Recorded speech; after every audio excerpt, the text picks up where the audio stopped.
ശബ്ദ ന്യൂസിലേക്ക് സ്വാഗതം. ഞാനിന്നത് കൂടിമാട് ഭാഗത്ത് പാലത്തിൻ്റെ അടിയിലാണ്. ഇന്ന് ശബ്ദ ന്യൂസ് പ്രേക്ഷകർക്കായി ഞാൻ പരിചയപ്പെടുത്തുന്നത് മൊയ്തീൻകുട്ടി വെട്ടത്തൂരിനെയാണ്. പലതവണ ശബ്ദ ന്യൂസ് പ്രേക്ഷകർക്കായി മൊയ്തീൻകുട്ടിയെ നമ്മൾ പരിചയപ്പെടുത്തിയിട്ടുണ്ട്. ഇന്ന് ഇദ്ദേഹം ചെയ്യുന്ന വലിയൊരു പുണ്യകർമ്മത്തെക്കുറിച്ചാണ് നാം പറയുന്നത്. ഇദ്ദേഹം ചാലിയാറിൽ അതിരാവിലെ ചാലിയാറിലൂടെ ഒഴുകിപ്പോകുന്ന വേസ്റ്റുകളും മറ്റും പെറുക്കിയെടുക്കുകയും അതോടൊപ്പം തന്നെ ചാലിയാർ തൻ്റേതായ കഴിവിനനുസരിച്ച് അദ്ദേഹം ചാലിയാറിനെ ശുദ്ധീകരിക്കുന്ന പ്രവൃത്തിയിൽ ഏർപ്പെടുകയാണ്. കയ്യിൽ കൈച്ചിൽ ഗ്ലൗസ് ഇട്ട് രാവിലെ അദ്ദേഹം തോണിയുമായി വെട്ടത്തൂരിൽ നിന്ന് ഈ ഭാഗങ്ങളിലേക്ക് വരും. തൻ്റെ മുന്നിൽ കാണുന്ന എല്ലാ വസ്തുക്കളും അദ്ദേഹം പെറുക്കിയെടുത്ത് പുറത്തു കൊണ്ടുപോകും. അദ്ദേഹം പറയുന്നത് പട്ടി, പെരുച്ചായി, പൂച്ച, കോഴി ചത്തത് എല്ലാം പുഴയിലേക്ക് എറിയുന്നൊരു സ്വഭാവം നാട്ടുകാർക്കുണ്ടെന്നും അങ്ങനത്തെയൊക്കെ കണ്ടു കഴിഞ്ഞാൽ അത്തരം വേസ്റ്റ് വസ്തുക്കൾ കണ്ടു കഴിഞ്ഞാൽ അദ്ദേഹം എടുത്ത് പുറത്തേക്ക് കൊണ്ടുപോയി കുഴിച്ചിടുകയും ചെയ്യുന്നുണ്ട്. 2001 മാവൂർ ഗോഡ്രിയൻസ് പൂട്ടിയതിനു ശേഷം അദ്ദേഹം രാവിലെ ഈ പ്രവൃത്തി ചെയ്തു വരികയാണ്. പലപ്പോഴും അദ്ദേഹം പറയുന്നത് വർഷങ്ങൾക്ക് മുമ്പ് അദ്ദേഹം വലിയ ആന ചത്തുപോയതെല്ലാം കണ്ടിട്ടുണ്ടെന്നും ഒഴുകിപ്പോകുന്നത് കാണാറുണ്ടെന്നും തന്നേതായ കഴിവ് ഉപയോഗിച്ച് അദ്ദേഹം ചാലിയാറിൻ്റെ ശുദ്ധീകരണ പ്രവൃത്തിയിൽ ഏർപ്പെട്ടുകൊണ്ടിരിക്കുകയാണ്. നമുക്ക് അദ്ദേഹത്തോട് തന്നെ അദ്ദേഹത്തിൻ്റെ വിശേഷങ്ങൾ, ഈ പ്രവൃത്തിയുടെ വിശേഷങ്ങൾ നമുക്ക് ചോദിച്ചറിയാം. മൊയ്തീൻകുട്ടിക്ക 2001 കമ്പനി മാവൂർ ഗ്രാസിൽ പൂട്ടിയത് മുതലാണല്ലോ ഈ ചാലിയാർ ശുദ്ധീകരണ പ്രവൃത്തിയിൽ ഏർപ്പെടുന്നത്. അപ്പോൾ അതിനെക്കുറിച്ചൊന്ന് പറയാമോ? കമ്പനി പൂട്ടി എനിക്ക് ജോലിയൊന്നും ഇല്ലാതായി. ഞാൻ എൻ്റെ ഒരു സ്ഥിരം കയ്യിലുണ്ടായിരുന്ന ചെറിയ തോണിയായിട്ട് ഇങ്ങനെ പുഴയിലിങ്ങനെ നടക്കുന്ന ആളാണ്.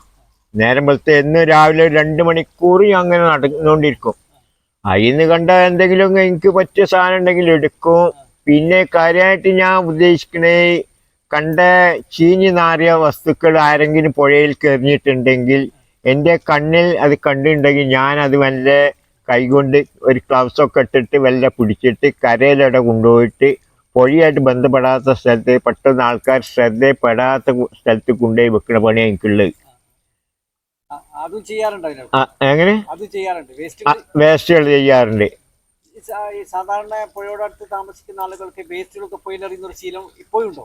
അത് ചില ആൾക്കാർ പുഴൻ്റെ പക്കത്തുള്ളവർക്ക് അവരെ മുന്നിൽ നിന്ന് ഈ സാധനം കോഴിയായാലും പൂച്ചയായാലും പെരിച്ചായാലും അവരൊക്കെ മുന്നിൽ നിന്ന് അവർ ഒഴിവാക്കുക എന്നുള്ള പ്രവണത അവർക്കുണ്ട്. അതുകൊണ്ട് ഞാൻ പഴി കേൾക്കാറുണ്ട്. ഞാൻ പറഞ്ഞു ഇതേമാതിരി നമ്മളെ ആൾക്കാർ, ഇതിൻ്റെ നേരെ താഴത്ത് താമസിക്കുന്ന ആൾക്കാരിൽ ഇത് ഇവിടുന്ന് ഒഴുകിപ്പോയിട്ട് അവരെ കടവിലോ പടിക്കലോ എവിടെയെങ്കിലും ചത്ത് ചീഞ്ഞ് നാറി കിടക്കും. നമ്മളെ മുന്നിൽ നിന്ന് ഒഴിവാക്കിയാൽ പോരാ. അവിടെയും ഇവിടുന്നാണ്. അത് വലിച്ചെറിയുന്നവന് അതൊന്നും നോക്കേണ്ട കാര്യമില്ല. അവന്റെ മുന്നിൽ നിന്ന് മാറി കിട്ടിയാൽ മതി. ശ്രമം നടത്തുന്നിടയിൽ നിങ്ങൾക്ക് തേങ്ങയും അടക്കയും കിട്ടുന്നുണ്ടല്ലോ, അതിനാണ് വരുന്നത് ആളുകൾ നിങ്ങളെ പരിഹസിക്കാറില്ലേ? അതെ, അതും പറയാറുണ്ട്. അതൊന്നും പിന്നെ ഞാൻ അങ്ങനെ കണക്കിലെടുക്കാറില്ല. ഇപ്പൊ തേങ്ങ വില കൂടുതലായതുകൊണ്ട് തേങ്ങ കിട്ടാറില്ല. തേങ്ങ കിട്ടാറില്ല.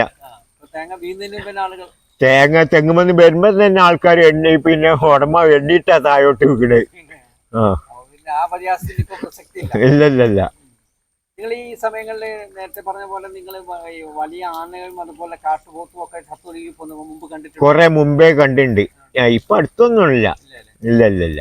അതുപോലെ നിങ്ങളുടെ അഭിപ്രായത്തിൽ ചാലിയാർ എങ്ങനെ ഇരിക്കണം? ജനങ്ങളുടെ അവബോധം മാറണമെന്നാണ് പറയുന്നത്. അവബോധം മാറണം, ആൾക്കാർ ബോധം വെക്കാതെ ചെയ്യ. ഈ ചാലിയാറിൽ ഈ കവറടക്കമുള്ള പ്ലാസ്റ്റിക് അടക്കം വേസ്റ്റുകൾ വലിച്ചെറിയുന്നുണ്ടോ? ഇപ്പൊ ചെറിയ തോതിലൊക്കെ ഇപ്പോഴും വരുന്നുണ്ട്. കുപ്പികളൊക്കെ വലിച്ചെറിയുന്നുണ്ട്. അത് എടുക്കാറൊക്കെ ഉണ്ട്. അത് പേർക്കി മാറ്റാറുണ്ട്. ഈ പുതിയ തലമുറയിൽ ഇത്തരം ഒരു അവബോധം ഉണ്ടാക്കിയെടുക്കാൻ എന്താണ് ചെയ്യേണ്ടത്?